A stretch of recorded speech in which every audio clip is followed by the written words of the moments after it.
भाई सज्जा।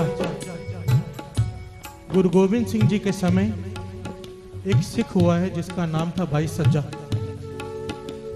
उसने सुना कि उसके गांव वाले सब इकट्ठे होकर गुरु गोविंद सिंह जी महाराज के दर्शन करने जा रहे हैं अनंतपुर साहिब।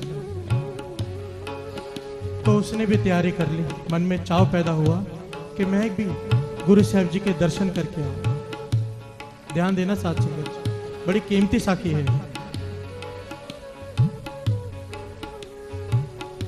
जाते समय उसकी बीवी कहने लगी कि गुरु गोविंद सिंह जी आप निरंकार हैं, भगवान हैं। जब उनसे मिलो तो उनसे बेनती करना कि हमारे घर में गरीबी बहुत है, गरीबी काट दें। वो कुछ भी कर सकते हैं, एक नजर देख भर लेंगे तो गरीबी दूर हो जाएगी। बहुत गरीब था भाई सज्जा। सुबह कमाता था तो शाम को खाता था। अत की गरीबी थी घर में। अब जब गुरु गोविंद सिंह जी महाराज के पास पहुंचा, जो बेटा लेके गया था प्यार से आगे रखी चरणों। गुरु गोविंद सिंह जी महाराज कट कट के अंतर की जानत, पले बुरे की पीर पहचानत।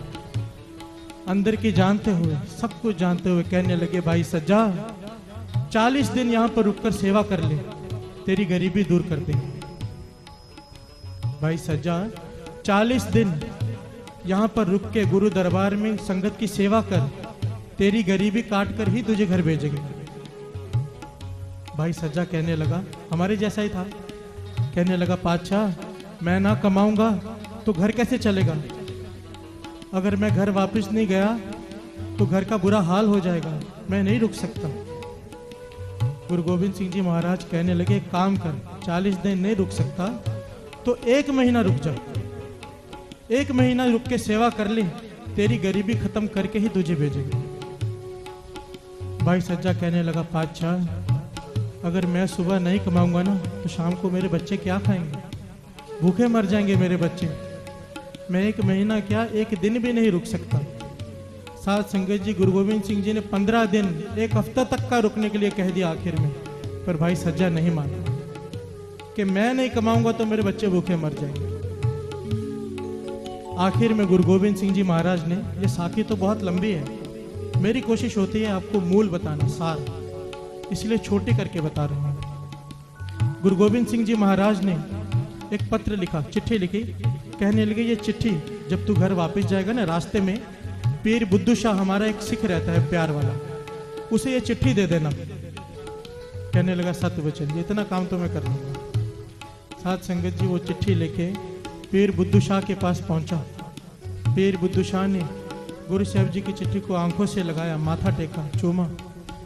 अब जब चिट्ठी खोली तो चिट्ठी पढ़ते ही अपने सैनिकों से कह दिया कि इस भाई सज्जे को पकड़कर अंदर कमरे में बंद कर दो। भाई सज्जा चिल्लाने लगा, ये क्या हुआ, मैं तो तुम्हारे पास गुरु साहिब जी की चिट्ठी लेके आया हूँ, तुम मुझे कमरे में बंद कर रहे हो।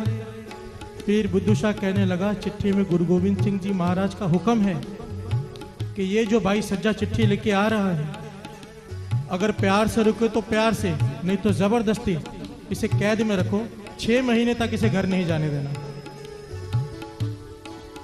6 महीने तक इसे जबरदस्ती अपने पास रखो। अब भाई सज्जा चिल्ला रहा है, रो रहा है, गुरु को गालियां तक दे रहा है, बुरा भला कह रहा है, कैसा गुरु है, गरीबी कटवाने आया था, दर्शन करने आया था, 6 महीने के लिए जेल में डाल दिया। बड़ा चिल्लाया साथ संगत। पर पीर बुद्धू शाह कहने लगा, देखो भाई मुझे तो गुरु साहिब जी का हुक्म है, मैं गुरु गोविंद सिंह जी महाराज का हुक्म टाल नहीं सकता। तुम चिल्लाओ रहो या खुशी से रहो, अब 6 महीने तक तुम घर तो नहीं जा सकते। साथ संगत जी जैसे तैसे 6 महीने बीते, एक एक दिन करके। अब 6 महीने बाद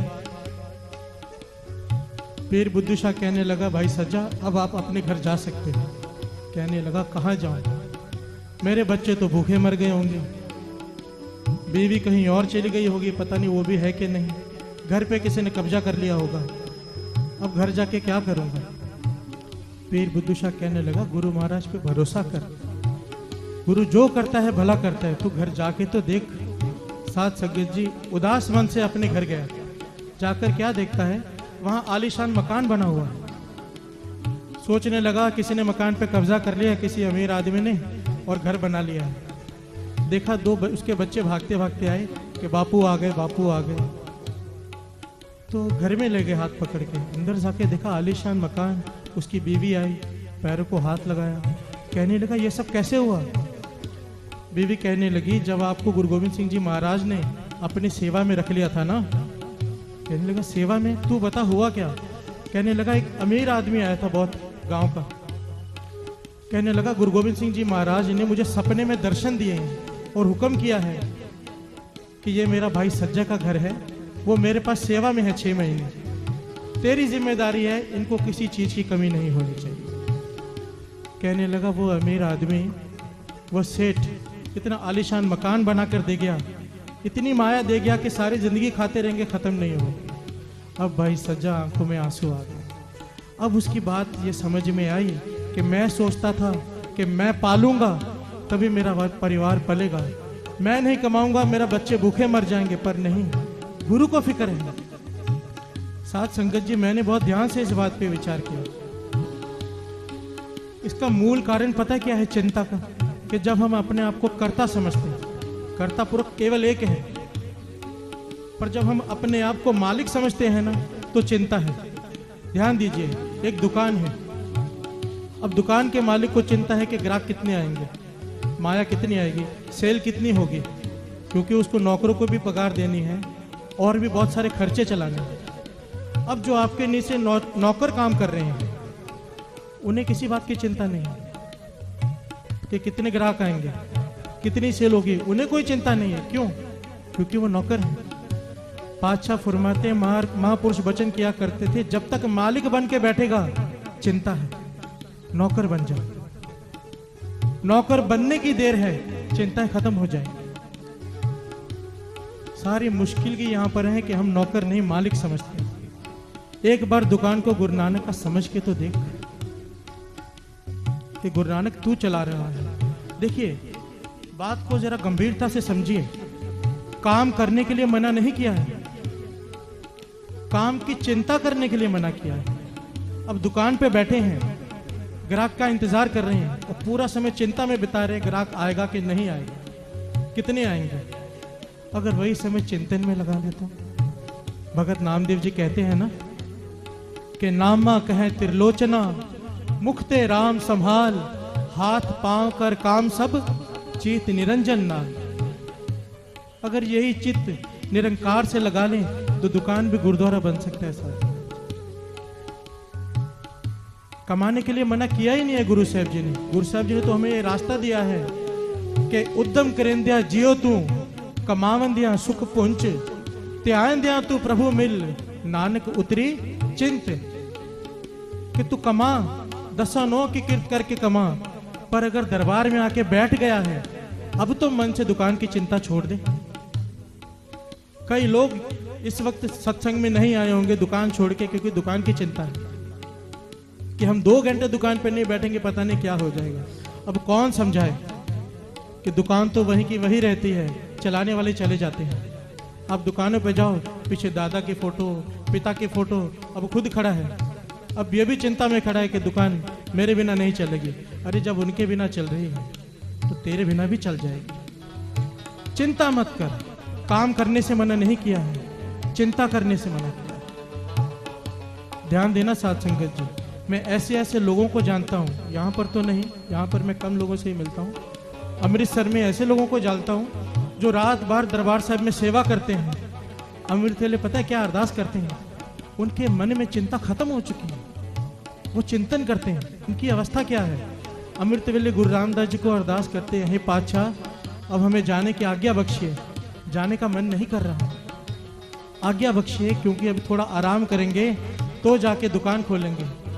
पर गुरु रामदास जी, किसी को 500 चाहिए साथ संगत जी, किसी को दिन का 800 चाहिए, किसी को 1000, किसी को 2000, जिसकी भी जो जरूरत है वो अरदास कर देते हैं। पातशाह जब हमें ये पैसे मिल गए, सचमुच साथ संगत जी मैंने अपनी आंखों से देखा है, समझो 1 घंटे में अगर 800 रुपये मिल गए, जो कमाना था कमा लिया, दुकान बंद करके गुरु रामदास जी के दर पे आके सेवा करने लग जाते हैं।